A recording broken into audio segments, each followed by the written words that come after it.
Welcome back to ரசிக்க ருசிக்க. அடுத்தது நம்மளுடைய கெஸ்ட் வந்து ஒரு சூப்பரான ரெசிபியோட தான் வந்திருக்காங்க. ஸோ என்ன பண்ண போறாங்க அப்படிங்கிறத பார்க்கலாம். Let's welcome Mrs Julie Deena. வணக்கம் ஜூலி. வணக்கம், எப்படி இருக்கீங்க? நல்லா இருக்கேன், நீங்க எப்படி இருக்கீங்க? நான் நல்லா இருக்கேன். ஸோ நம்ம இன்னைக்கு என்ன பண்ண போறோம்? நீங்க பண்ணீங்கல்ல திருவாதிரை களி, அதுக்கு ஒரு சூப்பர் காம்பினேஷனா பொங்கல் அப்போ குழம்பு செய்வாங்கல்ல, எல்லா நிறைய காய்கறிகள்லாம் போட்டு அந்த கூட்டு செய்யறோம். ஐ மீன் குழம்பு. சரி, ஓகே. நம்ம வந்து இன்னைக்கு பொங்கல் குழம்பு தான் பண்ண போறோம். ஆமா. அதுக்கு ஃபர்ஸ்ட் தேவையானதை பார்த்துடலாமா? பொங்கல் குழம்பு செய்யறதுக்கு தேவையான பொருள் என்னன்னு பார்த்துருவோம் வாங்க. பொங்கல் குழம்பு செய்ய தேவையான பொருட்கள்: காய்கறி கலவை 1 கப், நறுக்கிய வெங்காயம் 1 கப், நறுக்கிய தக்காளி 1 கப், புளி கரைசல் 1 கப், குழம்பு மிளகாய் பொடி தேவையான அளவு, மஞ்சள் பொடி 1/2 டீஸ்பூன், சீரகம் 1 டீஸ்பூன், பெருங்காயத்தூள் 1/2 டீஸ்பூன், கடுகு 1 டீஸ்பூன், கறிவேப்பிலை சிறிதளவு, உப்பு தேவையான அளவு, எண்ணெய் தேவையான அளவு, கொத்தமல்லி சிறிதளவு, பயறுகள் வேக வைத்தது 1 கப். பொங்கல் குழம்பு செய்யறதுக்கு தேவையான பொருள் என்னென்னு பார்த்தாச்சு. இப்போ எப்படி பண்றதுன்னு தான் நம்ம பார்க்க போறோம். ஃபர்ஸ்ட் நம்ம என்ன பண்ண போறோம்? அதுக்கு முன்னாடி வந்து உங்களை பத்தி ஒரு சின்ன அறிமுகம். நீங்க என்ன பண்றீங்க அப்படின்னு சொல்லுங்க. இல்லத்தரசி. சமையல்லாம் இதுக்கு முன்னாடி அவ்வளோ பண்ணல, பட் கல்யாணத்துக்கு அப்புறம் தான் பசங்களுக்காக ஹஸ்பண்ட்காக பண்ண ஆரம்பிச்சேன். ஓகே, பரவாயில்ல, ஒரு 10 வருஷமா பண்ணி டெவலப் ஆயிட்டேன். ஓகே, சரி. அப்ப ஃபர்ஸ்ட் இது ஆரம்பிச்சிருவோம், அதுக்கப்புறமா வந்து நம்ம டெவலப்மெண்ட் பத்தி பேசலாம். உங்க பக்கத்துல இருக்கிறப்ப கொஞ்சம் பயமா தான் இருக்கு, சாப்பிட்டு பார்த்துட்டு சொல்லுங்க. இப்ப ஃபர்ஸ்ட் என்ன பண்ண போறோம்? தாளிப்பு போட்டுறோம். தேவையான அளவு எண்ணெய். ஓகே, எண்ணெய் கூட ரொம்ப செலவாகாது இல்லையா? ஆமா. அப்பனா கம்மியா ஊத்தின்னு சொல்றீங்களா? ஓகேவா? இல்ல நம்ம என்னென்ன காய்கறி எல்லாம் சேர்க்க போறோம்? இது ஆக்சுவலா ஸ்பெசிஃபிக்கா இந்த காய்கறி தான் இல்லை, உங்களோட சாய்ஸ்ல எது வேணா போட்டுக்கலாம். நான் வந்து வாழைக்காய், சேனைக்கிழங்கு, உருளைக்கிழங்கு, கத்திரிக்காய், ஸ்வீட் பொட்டேட்டோ, பம்கின், அதுக்கப்புறம் இது மாதிரி ஒரு 5 அவரைக்காய் எல்லாமே போட்டிருக்கேன். அது கூட பருப்பு வகைகள் ஒரு 4-5 பருப்பு வகைகள் போட்டு செய்வோம். சில பேர் பருப்பு போட்டு செய்வாங்க, எங்க ஃபேமிலி சைட்ல பருப்பு போடாம தான் செய்வோம். இது வந்து வெண்பொங்கல் மாதிரி செய்வோம், வெள்ளை பொங்கல் செய்வோம். அதுக்கு இந்த குழம்பு ரொம்ப நல்லா இருக்கும். ஓகே, வெறும் ஒயிட்டா இருக்கும் பொங்கல். அது எப்படி? வெறும் ரைஸ் மட்டும், பால்ல பச்சை அரிசியில பொங்கல் வச்சிடுவோம். அதுக்கு இதுதான் டிஷ் சைடு. ஓகே, ரொம்ப நல்லா இருக்கும். சரி சரி. இப்போ எண்ணெய் காஞ்சிருக்கும் இல்லையா? கொஞ்சமா கடுகு, சீரகம்,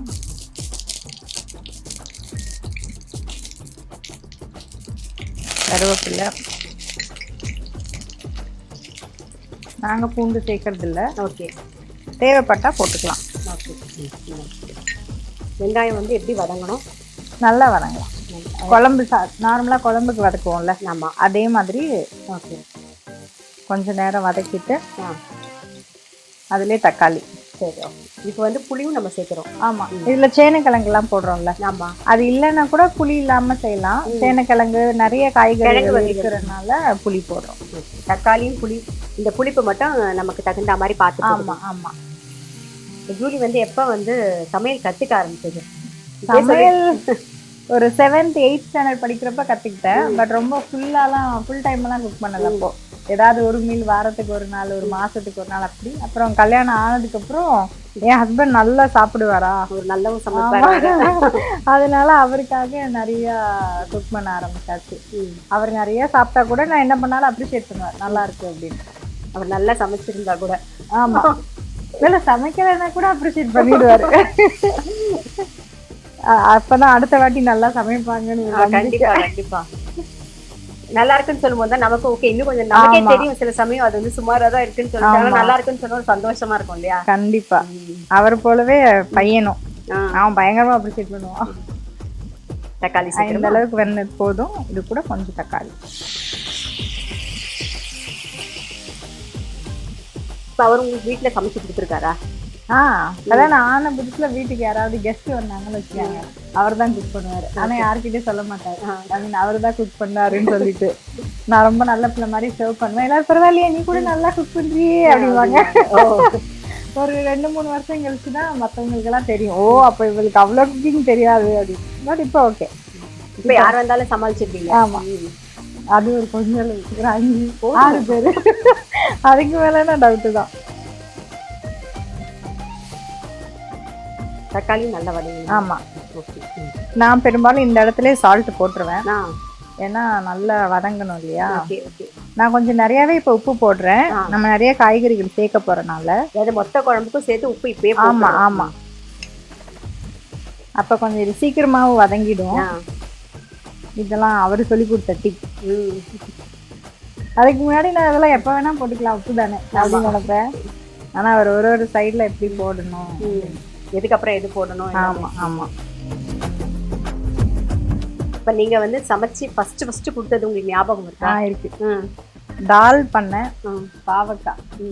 பாவக்காய் எனக்கு ரொம்ப பாவக்காய் பிடிக்கும், அதனால பாவக்காய் அது ஒரு மசாலா மாதிரி பண்ணிட்டு திக்கான மசாலா, அது கூட ஒரு தால். அதான் ஃபர்ஸ்ட் பண்ணேன். அவருக்கும் அதை தான் கொடுத்தேன் வேற. Okay okay. இப்போ பிடிச்சிருந்தது. சூப்பர். அதை நினைச்சு அவர் நான் நல்லா சமைப்பேன் நினைச்சார் கல்யாணத்துக்கு முன்னாடி. இப்போ நல்லா சமைக்கிறீங்களே. உங்களோட அந்த குழம்பு மிளகாப்படியே ஒரு தனி டேஸ்ட்ல. ஆமா. அதுல நீங்க சாம்பார் வைக்கும்போது அது வேற மாதிரி தான் இருக்கு. ஆமா. இப்போ நாங்கள் சாம்பார் வைக்கிறதுக்கும் அந்த குழம்பு மிளகாப்படியில நீங்க சாம்பார் வைக்கிறதுக்கும் வித்தியாசம் இருக்கு. நல்லா இருக்கு. இது வந்து அது நீங்க வந்து சாம்பாருக்கு மட்டும் ஒரு பொடி வச்சுருக்கீங்க, இது வந்து குழம்பு தூளுங்கிறதுனால கண்ணை மூடிட்டு நீங்க எந்த குழம்புக்கு வேணா போடலாம், எல்லாத்துக்குமே டேஸ்டா இருக்கும். அதான் அதோட ப்ளஸ் பாயிண்ட். அந்த ஒரு பொடி நல்லா நம்ம சேர்க்கிறோம். சாம்பாருக்கு தேவையான எல்லாமே வரமிளகா, சோம்பு, சீரகம், மிளகு, அப்புறம் பெருங்காயம் எல்லாமே. ஆனா இல்ல நீங்க சொல்றீங்களே தவிர இந்த சோம்பு வாசனை வந்து ரொம்ப பெரிய வாசனை வராது. தெரியாது. அதில் சுக்கு போடுவோம். ஓகே. சுக்கும் சேர்ப்பீங்க? சுக்கு, ஆமாம். அது பெரும்பாலும் நிறைய பேர் சேர்க்க மாட்டாங்க. அது வந்து ரொம்ப ஒரு கம்மியான அமௌண்ட் டெய்லி நீங்கள் சுக்கு எடுக்கிறது நல்லது. ஸோ அதனால அந்த குழம்பு மிளகா அப்படி எடுத்துக்கிட்டு. ஆமாம் ஆமாம். இப்போ தக்காளி வதங்கியிருக்குன்னு நினைக்கிறேன். ஆமாம், போதும். காய்கறி சேர்த்துலாமா? நான் எல்லாத்தையும் அப்படியே போட்டுருக்கேன். நம்ம மஞ்சப்பொடி எப்போ சேர்க்க போகிறோம்? இப்போதான் காய்கறி போட்டதுக்கப்புறம் மஞ்சப்பொடி. நாங்கள் மஞ்சள் பொடி வந்து ஆக்சுவலாக குழம்பு தூள்லையும் இருக்கும். ஆமாம். அதனால கொஞ்சமாக, ரொம்ப இல்லாமல் கொஞ்சமாக போடுது. இந்த காய்கறி எல்லாமே சீக்கிரம் எல்லாம் ஒரே மாதிரி கட் பண்ணியிருந்தா டக்குன்னு. ஆமாம், டக்குன்னு வெந்துடும். ஆனால் இது வந்து இதுக்கு முன்னாடிலாம் நான் பொங்கல் அப்போதான் இந்த குழம்பு செய்யணும்னு நினச்சிட்டு பொங்கலுக்கு மட்டும் செஞ்சுட்டு இருப்பேன். ஆனால் ஆமாம், இப்போ அடிக்கடி செய்கிறோம். காய்கறிகள் வந்து பசங்களுக்கும் போறது இல்ல. நிறைய சில பேர் சாப்பிட மாட்டாங்க பசங்கள்லாம். இந்த மாதிரி இருக்கும்போது தெரியாம சாப்பிட்டுருவாங்க வேற. ஆமா, நான் முத இந்த குழம்பு சாப்பிட்றப்ப இவ்வளோ காய்கறி போட்டு இவ்வளோ பருப்பு போட்டு அது எப்படி நல்லா இருக்கும் அப்படின்னு தான் நினைச்சேன். ஆனா உண்மையிலே எனக்கு ரொம்ப ஃபேவரட் ஆயிடுச்சு இந்த டிஷ். அப்புறம் இது காய்கறி எல்லாம் முழுகிற அளவுக்கு தண்ணி ஊற்றிட்டு இப்போ மஞ்சப்பொடி போட்டு நல்லா மிக்ஸ் பண்ணியாச்சு. தேவையானது தண்ணியும் விட்டாச்சு. இப்போ வேணா ஏதாவது சேர்க்க போறோம். குழம்பு தூள் ஆட் பண்ணிட்டு இப்போ சேர்த்துடலாம். ஆமா, அப்பதான் காய்கறியோட ஒன்னா சாரும். இது வந்து ரெகுலரா நீங்க ஒரு 2 கரண்டி போடுறீங்கன்னு வச்சுக்கோங்க. இந்த குழம்பு போறப்ப எக்ஸ்ட்ரா கூட நீங்க ஒரு கரண்டி போடலாம். ஓகே. ஏன்னா இது திக்கா வரணும் இந்த குழம்பு. சரி. அப்பதான் ஒரு கூட்டும் இல்லாம குழம்பும் இல்லாம செமி சாலிடா இருக்கணும்.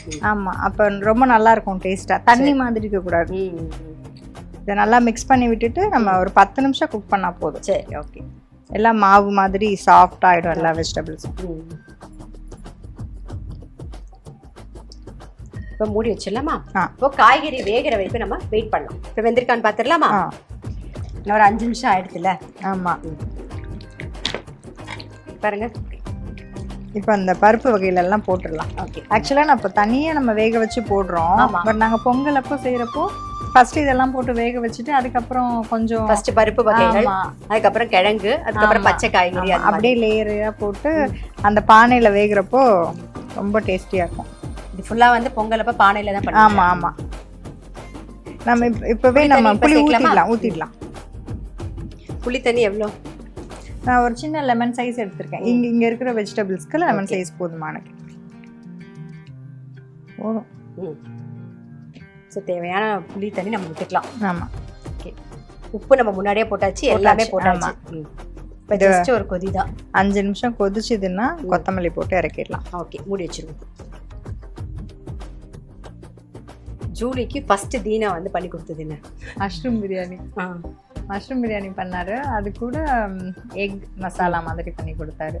ஸோ அந்த மஷ்ரூம் எல்லாம் ரொம்ப அப்படியே நான் இதுக்கு முன்னாடி சாப்பிட்டதெல்லாம் சுருங்கி இருக்கும். இவர் பண்றதுல அது ரொம்ப ஃப்ரெஷ்ஷாவே இருக்கும் ஆக்சுவலா. அந்த அந்த டெக்னிக் அந்த மாதிரி கொஞ்ச நாள் கழிச்சு எனக்கும் சொல்லி கொடுத்தாரு. அதுக்கு முன்னாடி ப்ராப்பரா மசாலாலாம் ரொம்ப லைட்டா அவர் பண்ற பிரியாணி ஒரு டேஸ்டா இருக்கும். அது கொஞ்ச நாள் கழிச்சு அதையும் சொல்லி கொடுத்தாரு. இப்போ வரைக்கும் அந்த பிரியாணி தான் ஃபாலோ பண்றேன். ரொம்ப மசாலா இல்லாம லைட்டா அந்த கலருமே ஓரளவுக்கு ஹாஃப் ஒயிட் மாதிரியே இருக்கும். ஓகே, நல்லா இருக்கும். என் பசங்களுக்கு ரொம்ப பிடிக்கும் அது. ஓகே, அடிக்கடி மஷ்ரூம் பிரியாணி உண்டு. ஆமா ஆமா. இப்போ வந்து உங்க அம்மா நல்லா சமைப்பாங்கல்ல? ஆமா. சோ அம்மாவோட ஸ்பெஷல் அப்படின்னு இருக்கும்ல ஏதாவது ஒரு ரெசிபி, அது மாதிரி ஏதாவது நீங்க கத்துக்கிட்டது? வந்து சிவகங்கை சைடு அவங்களோட ரெசிபிஸ் எல்லாமே காரைக்குடி செட்டிநாடு அது சார்ந்து நிறைய இருக்கும். அவங்க பண்றதுல அவங்க நான்வெஜ் நல்லா சமைப்பாங்க. Chicken soup. எங்களுக்கு வந்து அதிகமா செஞ்சு கொடுத்தது வந்து புட்டு. ஓகே. அதுக்கப்புறம் இந்த உருண்டை மாதிரி ஒண்ணு புடிச்சு கொடுப்பாங்க. அங்க ஊர் பக்கம் செய்வாங்க. நிறைய பருப்பு வகையெல்லாம் போட்டு அரிசி மாவோட சேர்த்து ஒரு உருண்டை. அது இன்னொன்னு உளுந்தங்கஞ்சி வாரத்துக்கு ஒரு டைம் கண்டிப்பா பண்ணி கொடுத்துருவாங்க. அதெல்லாம் அவங்களோட டிஷ். என்னோட ஹஸ்பண்ட் வீட்டு சைட்ல இந்த பழக்கம்லாம் இல்ல. இது அவங்க அம்மா. ஆமா, இது அவங்க அம்மாவோட ரெசிபி. அவங்க மாமியாரோட ஸ்பெஷல். ஆமா, மாமியார் ஸ்பெஷல். அவங்க பானையில செய்வாங்க பொங்கல் அப்போ. சோ இது அவங்க டிஷ். அவங்க பண்ற 2-3 குழம்பு வந்து ரொம்ப நல்லா இருக்கும். நீனாக்கும் ரொம்ப பிடிக்கும். இப்ப நீங்களும் அதை கத்துக்கிட்டாச்சு.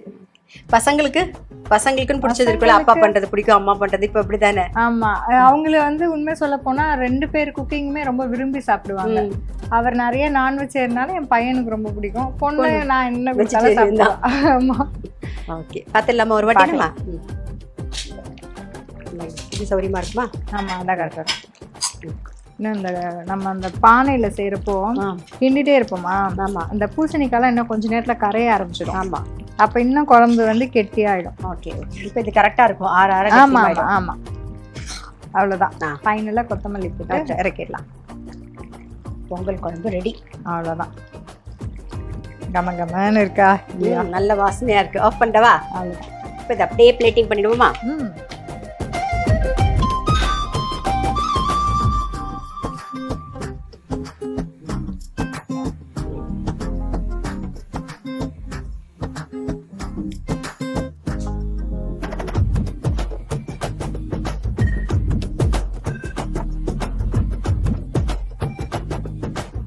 பொங்கல் குழம்பு செய்முறை.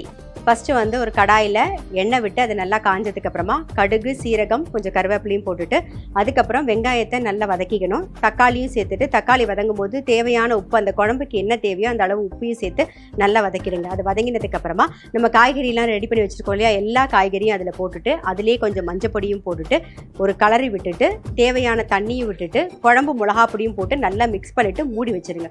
நல்லா வேகட்டும். அது வெந்ததுக்கு அப்புறமா நம்ம ஆல்ரெடி அந்த வேக வச்ச பயறு வகைகள் எல்லாத்தையும் அதில் சேர்த்துட்டு தேவையான புளி தண்ணியும் சேர்த்து நல்லா ஒரு கொதி விடுங்க. அது சேர்ந்தாப்புல செமி சாலிடா வந்ததுக்கு அப்புறமா கொத்தமல்லியை மேலாக போட்டு இறக்கிட்டீங்கன்னா நம்மளுடைய பொங்கல் குழம்பு ரெடி. இப்போ எங்க ஷோக்கு வந்துட்டு பொங்கல் குழம்பு ரொம்ப சூப்பரா டக்குன்னு பண்ற மாதிரி பண்ணி காமிச்சதுக்கு ரொம்ப ரொம்ப தேங்க்ஸ். தேங்க்யூ. உங்களுக்கு வந்து டைமண்ட் ஹோம் அப்ளையன்சஸ் வழங்கும் ஒரு கிஃப்ட். தேங்க்யூ.